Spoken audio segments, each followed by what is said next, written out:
Good afternoon. This has been a tremendous pleasure listening to a very rich presentation this afternoon. There are so many things that I learned, and I would like to comment on that.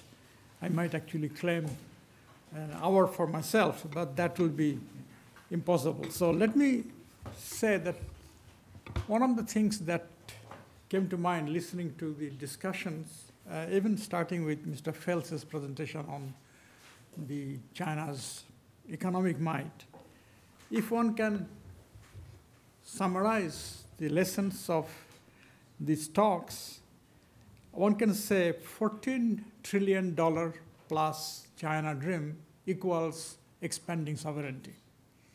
Let me explain what I mean. Chinese economy has grown since the launch of the Fourth Modernization and has now surpassed the United States in PPP term. And what is the practical consequence of that economic rise is massive expansion of Chinese military, not just Chinese economy, and Chinese ability to influence economy all over the world. So when Long says that some areas of Vietnam have become Chinese extraterritorial area, that is because Chinese have the money to invest, and Vietnamese have no other option but to invite the Chinese in their territory to exploit Chinese capital and give their workers jobs. Chinese build-up of their fishing fleet, giving each fishing boat a $5,000 GPS device to connect to the Chinese Navy Central Command, it can do that because they have the money. So ultimately, Chinese $14 trillion economy connected with Xi Jinping's China dream, which means bring China back to the old glory. That is, of course, somewhat fictional, but China dominated East Asia, and let us bring China to that position by using China's massive economic and military power. So that is what is resulting in China's expansive sovereignty claims. Now, that being the case, I think Harry has pointed out using Shemfair to contain China. But Chinese attempt at controlling Southeast Asia, controlling South China Sea, doesn't really depend on just military power. It is a tout-azimuth effort to take control. First, by saying that this area is traditionally Chinese area. Chinese fishermen have always been there. And I, in fact, have seen in 1995, a Chinese publication used the word Lebensraum. The Chinese people's Lebensraum requires them to have the South China Sea as to produce their fish. So this one aspect of Lebensraum required by the Chinese, then it expands to the question of energy resources we need to feed our economic engine. And then when we have the resources, then we can actually go and take over. I have covered Southeast Asia and South China Sea for the last 40 years, and I have heard Chinese officials say in the 70s, this is no problem, we can resolve it by bilateral talks. We can put the question of sovereignty aside, and let's jointly develop Southeast Asia, South China Sea. But the sovereignty question will be discussed later. And that was what I think was implicit in Deng Xiaoping's word that let's hide our capabilities and bide for our time. So bide for your time is when you can actually exercise sovereignty and you don't have to discuss it with anybody. So this is our territory and we take it. And so that is what Chinese have done. And I think the question of militarily stopping China, it becomes an impossibility because they already are well entrenched in most of the features that are above water. Diplomatically, they have made a huge gain. Just 2 weeks ago, Chinese Foreign Minister Wang Yi was in Laos. He declared that Laos, Cambodia, and Brunei have agreed to put South China Sea question to bilateral talks. That was basically breaking up ASEAN. ASEAN position has been that South China Sea issue has to be discussed in a multilateral way, and bilateral issue has been, and settlement was being refused. But by bringing the 3 countries of ASEAN outside the ASEAN consensus and making a declaration, it is basically China showing that they are not interested in using ASEAN as a group for their diplomatic purpose. They're happy to break it up. So that's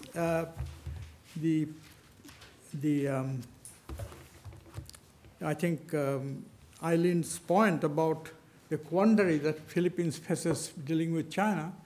That is the quandary faced by all ASEAN countries because they are, especially Cambodia, Laos, Burma, they are economically so weak that a few $1 billion Chinese aid and investment would go a long way to improve their life. So, and since they have no direct stake in South China Sea, it is easy to kind of corral them into supporting Chinese position. And finally, I want to point out to make that Harry mentioned the Trump-like focus on issues that you are concerned with. But I must point out that Trump has been extremely cagey about mentioning military aspect with China, because all Trump's comment has been that Chinese are raping us by their exports, and we should impose, huge tax on their import. But when he's asked, how are you going to stop the Chinese in expanding in South China Sea, he says, we will leverage our economic power. And in his one and only foreign policy speech, he did not touch the question of South China Sea power. He only mentioned trade. So I don't think Trump is interested in military solution to issues. He's interested in, he's a negotiator. He wants to negotiate a deal which would, improve U.S. position. But I don't think Trump is going to be providing a strategy to deal with China. I think I'll stop there. Thank you.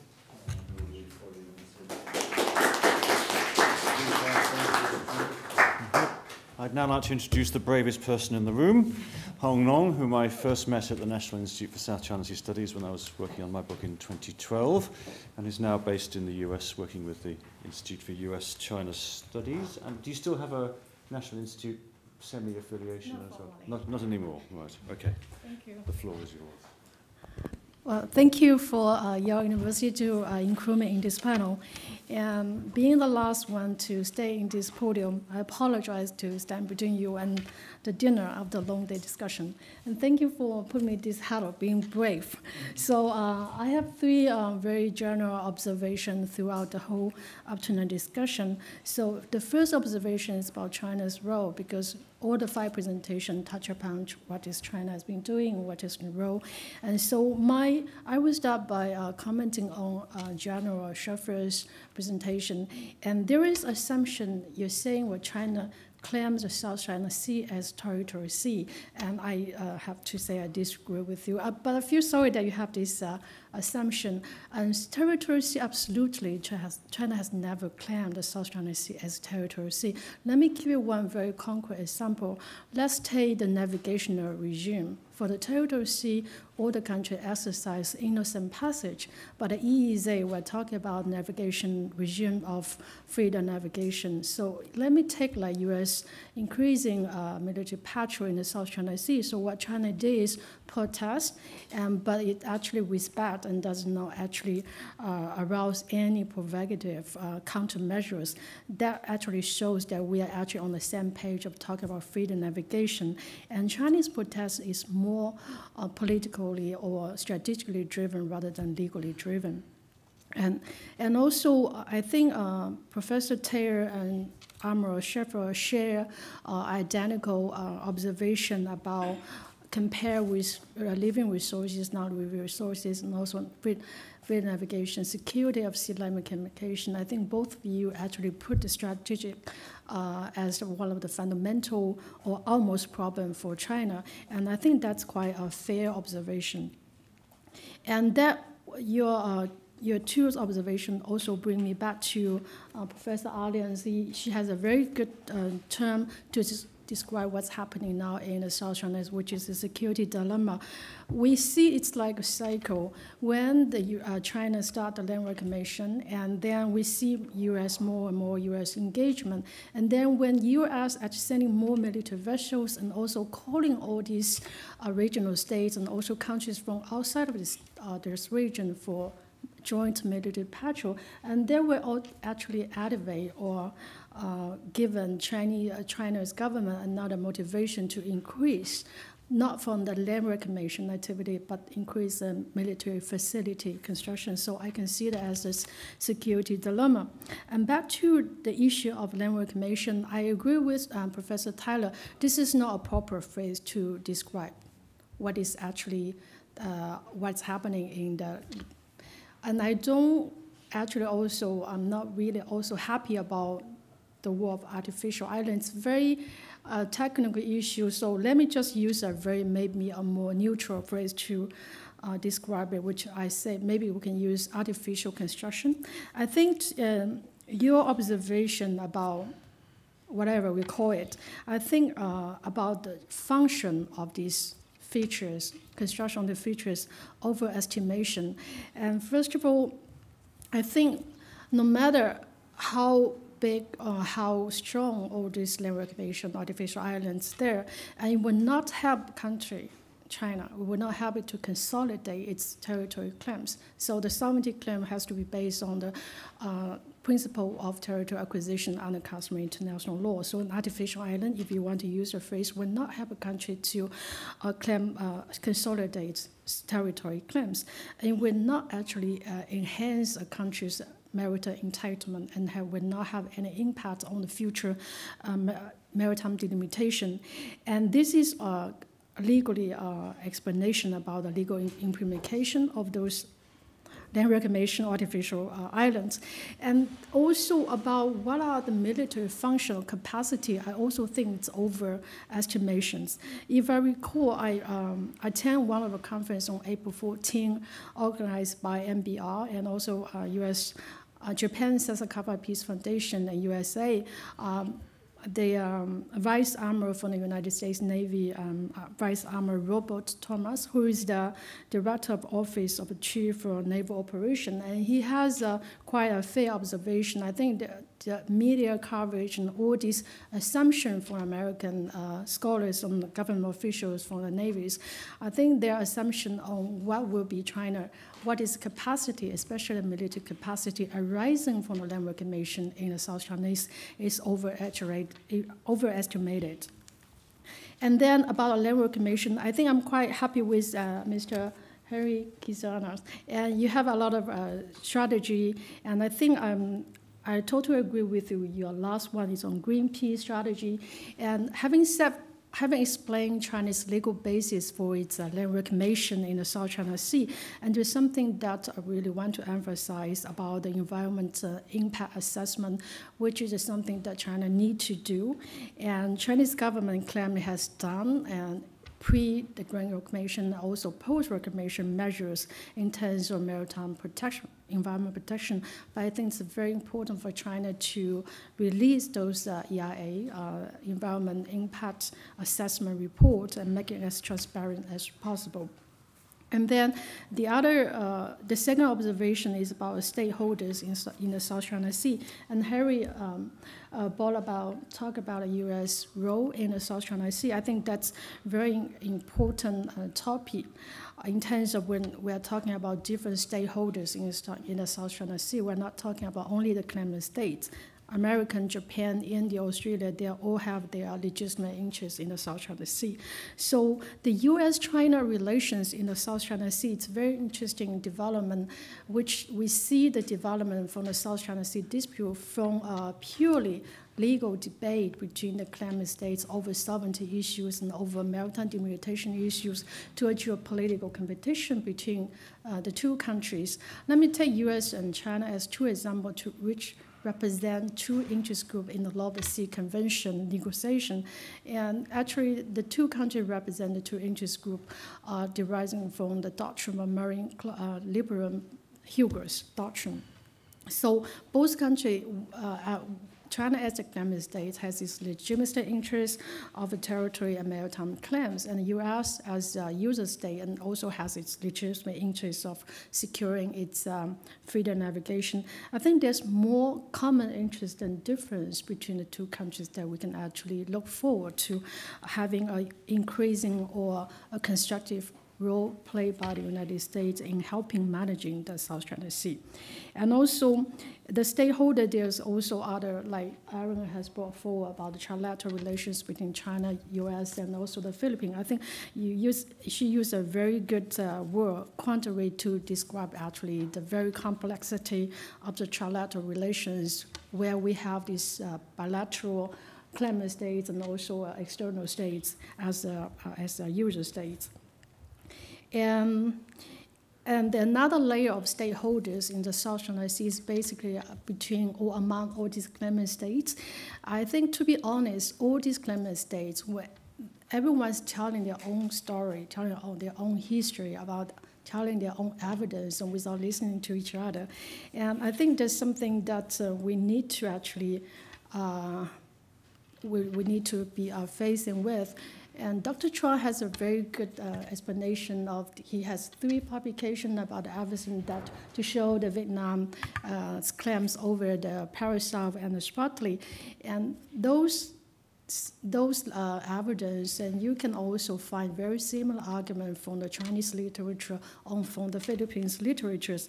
But I'm happy that he told me during the coffee break, he said he has a neighbor now in Yao who's a Chinese scholar who's also working on collecting the Chinese evidence to show that Chinese claims over the sovereignty issues. And also Professor Nguyen, our last speaker from Mian University, I think he helped us understand the issues of relationship between the claimant states from a very interesting angle, and about the U.S., about the Vietnam and China relations. And I want to share with you, we have very similar observation in China, how the citizens or the population look at the China-Vietnam relations. And many of the netizens that actually pushing the government that we should not step back, and we should be tougher with our Vietnamese neighbors.